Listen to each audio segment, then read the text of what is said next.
Wrong election. Good evening, ladies and gentlemen, fellow Singaporeans, and residents of Jurong and Tanjung Pagar GRC. So good to see so big a crowd tonight. It's just been growing since our first rally. But this being the Jurong, I would like first to start. Maybe before that, I just am so happy with your response to what Sudev Singh has spoken. Will you vote him and his Jurong team into Parliament? Yeah! How high a percentage? Okay, good. Let me introduce you to, one by one to the Jurong team. I will start with David Fu. He's the leader of the team.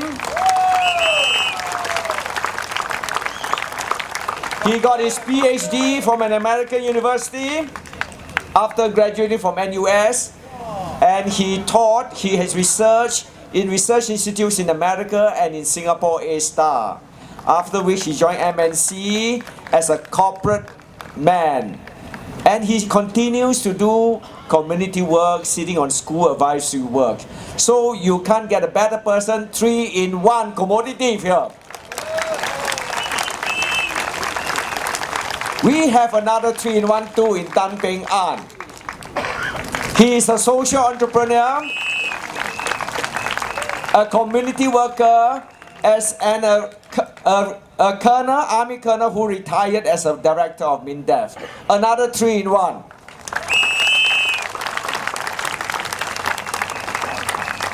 Next we have Wong Sun Hong. He is a chemical sales director. He started his own company after working in an US MNC at DuPont, huge MNC, after working in it for several years. And he has been active in student activities, political activities since his student days in the University of Western Ontario in Canada. And the fourth person is Wong Chi Wai. He's an IT consultant. He was pursuing his PhD studies in NTU until I asked him, hey, elections coming, why don't you sacrifice and come into politics, help me to build up a team? He said, why not? And he was so happy to give it up because I told him, you can get your PhD anytime, by elections only once in 5 years. Self-made man who worked for a few years after graduating from Singapore Polytechnic and then went to UK University after saving up. And he's now back NTU, master's degree, and looking for his PhD. And of course, the last but not least person is Sudev Singh. You have heard him. Ex-police officer. So we have a very well diversified team of experienced people, experienced with corporate affairs, community work. So, and I must mention, managing a town council is not difficult for these people. And we have Tan Peng An, who has worked on town council, who has been a member of town council before. He was active in Peng Shan. So do not worry about all this thing about town council. The problem of town council, there is actually no problem at all. Estates are well taken care of in the opposition constituencies. There is no complaint. Roads are clean, the lifts are working, water supply is there, electricity is there. The only problem now, they say, is accounting. But who caused this accounting problem? You remember AIM, a $2 company? Yeah, I wouldn't want to go into details. But town council was formed in the 1980s. You know, I was in government then. I know what they are after. They are setting booby traps everywhere, making it difficult for opposition to take over. But we know their tricks. After this incident, we know their accounting trick. When we take over, we will want to make sure that the accounts are scrutinized. And that if there is anything wrong, we will ask for accountability. And we will take action. Not like them, you know, they say, oh, something wrong with this our junior account, but have they called in the CPIB? Have they charged them? No! So what's wrong? If we find something wrong with the town council accounts, we will not hesitate to take action against the wrongdoer. And we have in our team, a Tanjung Pagar team, a person who is an expert in risk management. He is our colleague Chirag Desai. He has a master's degree in financial engineering from a top US university, Columbia University. Whoa, And he has been working in international banks in New York, Tokyo, and Singapore for 12 years doing risk management. So he has done things to make sure that banks do not fall, do not go bankrupt, that risks are well managed. He will help us to set up proper risk management tools in the town councils that we manage when we get elected. So we look forward to it. We will protect your money in town councils with experts in financial engineering, risk management controls. So this is a fantastic team, very well diversified, experienced in corporate management and community work. At the last rally in Jurong last week, I asked whether Taman was a man of conviction or a man of convenience. Taman is the finance minister and leader of the PAP team for Jurong GRC. I say he got cold feet after his productivity target of 3% was only attained at 0.3%. So he was 90% short of his own target. 90%, you set target at 3 but you only achieve 0.3. What kind of performance indicator is this?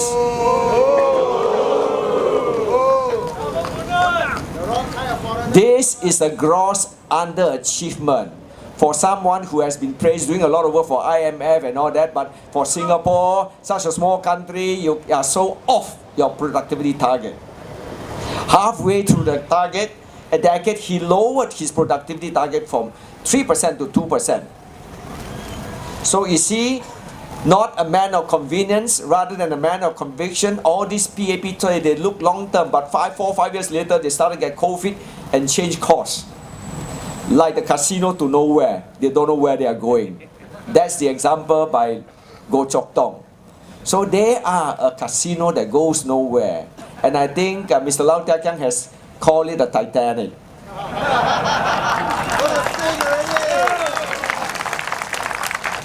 Taman did not respond to my question of whether he was a man of convenience or a man of conviction. Instead, he talked about two other subjects, namely growth of median income and budget on social spending. First, median income. He said, median income for Singaporeans have grown by 18% over the last term since 2011, and it exceeds inflation. But this is a wrong comparison. What about a lot of our money, especially the young, is spent trying to cope up? Lots of things have gone up by more than 18% in the last 4 years. And every day we meet up, we go to hawker center, increase from $2, $2.50 to $3, now $3.50, now $4. What's that? That's 100% increase. What is 18% increase in median income? Your house prices have shot up 300-400%. So it is a wrong comparison. Singaporeans are worse off. In 2004, when Lee Hsien Loong took over as Prime Minister, only 26% of Singaporeans are poor. But 10 years later, in 2014, that proportion has increased to 30%. So from 20% of Singaporeans to 30% of Singaporeans poor. Almost 1/3 of Singaporeans are poor. And poor is defined as lower than half of median income. Median income, 1,008 and all that. So you are earning less. And how could you get on with life with less than half the median income in Singapore? So 30% of Singaporeans are poor. And not only that, the middle class has shrunk from 53% to 47%. So, you know, Taman also said that the people from the lowest 20% of the income have moved up. Income has increased. But the more relevant comparison is how many people have become poor and how many people have become less middle class. That's the real comparison. And on these two scores, the PAP record is bad, it's dismal. Next, he talked about social spending. He said he has maxed out the budget, he has spent the maximum on social welfare. This is in response to our $6 billion social safety net. He said, oh, there's no more money, you can recommend this, it's good. Or he won't say it's good, but he said, well, there's no more money in the budget for you. He is not telling you the whole truth. This social spending comes from returns, the half of the returns, long-term returns from investments of GIC, MAS and Temasek. But this is not the whole truth about our returns. There is still the excess returns from the investment of our CPF funds. You know, GIC invested our CPF funds and they got 6% returns every year for the last 20 years. But they gave you only 2.5%. So where did the difference of 3.5% go to? They kept it and boosted up their surpluses. Malaysia's EPF gave a dividend of 6.75% to its members, right? 6.75%. I think they earn probably a little more, but they give most of it back, deducting cost of administration. But not this Singapore government. They earn 6%, but they give you 2.5%, and they pocketed 3.5%. And this 3.5% is equivalent to $8.75 billion in the year 2014 alone. 1 year alone, $8.75 billion. This is your money that they have kept and taken away from you. This is not PAP's money from so-called superior investment management, because getting 6% is quite common among pension funds. So it is not because they are so smart that they earn so much and they deserve the 3.5%. Nothing of that sort. They kept it and they boosted their surplus. That is why government surplus are so huge. There are hundreds of billions of dollars in government surpluses right now. You go to the balance sheet, you find consolidated fund of $254 billion last year. That surpluses come not only from returns, you know, CPF funds have been so long, so they have earned lots of surpluses, excess returns over the years. And in addition to that, there's land sales. So all these add up to hundreds of billions of dollars of surpluses. And this is your money, because land sales, you pay your HDB flats, and it's estimated that 60% of the price that you pay consists of land costs. So only 40% is development construction costs. But 60%, let's say a 3-room flat, 300,000, 180,000 consists of land, and you pay for it, and that goes to boosting up government surpluses. That is how they accumulate surpluses. From you, they squeeze from you. There is no such thing as public money or PAP money. It is taxpayers' money, your money.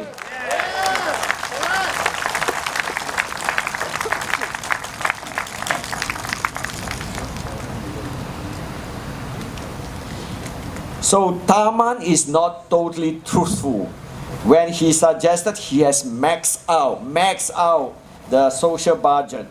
It is very dangerous to have a finance minister who does not tell you the whole truth, the full information. Is it Is it so difficult? Is it so wrong for us to demand to know how much reserves the country has? Our own money? Don't we have a right to know how much we have? But Taman is not telling us. He is keeping the truth from us. Do you not think that this is a dangerous finance minister? You know, we have proposed a social safety net of $6 billion. In the past, if you want to, you recommend, you suggest anything to spend, they will tell you he is trying to bankrupt the country, right? This time round, they have not accused us of trying to bankrupt the country. They have changed the line of attack. Chan Chun Sing say we are trying to bribe the people of Tanjong Pagar and Singaporeans with $300 a month for senior citizens and children. When I pointed out to him that this is not bribing, we are giving back to the people what belongs to them rightfully from the CPF money. This is not bribing. The people who are bribing the people who are bribing Singaporeans are the PAP themselves. In the name of SG50. So he has changed the attack from bribing, and now Taman changed the line of attack. He said, oh, we already maxed out the social budget. There's no more money left for any of you for any social need. That is nonsense. We have lots of money in the reserves, hundreds of billions of dollars of your money.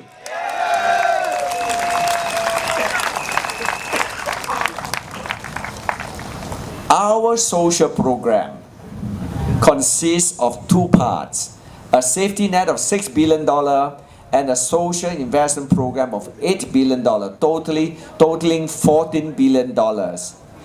This plan is not cooked up overnight. It is prepared over several years. I have gone around the world talking to experts on welfare spending. I have gone to Finland, gone to Berlin. The European cities have gone to Oxford, where people discuss. I attended a seminar that has the largest gathering of professors on social welfare, and I learned from them. I even went to Harvard to learn from them. And this social program is the result of this trip. They are intended, they will not bankrupt the country. We have $16 billion returns every year. Our social program costs only $14 billion, $2 billion short. We still have extra $2 billion to spend on you. So our program will help poor and struggling middle-class Singaporeans who have been dislocated and has been displaced by the government's liberal policy on immigration. Foreign workers coming in to take away your jobs, to break up your families, and to take away your esteem. Our program will restore jobs to you and will restore your rightful place in your own country.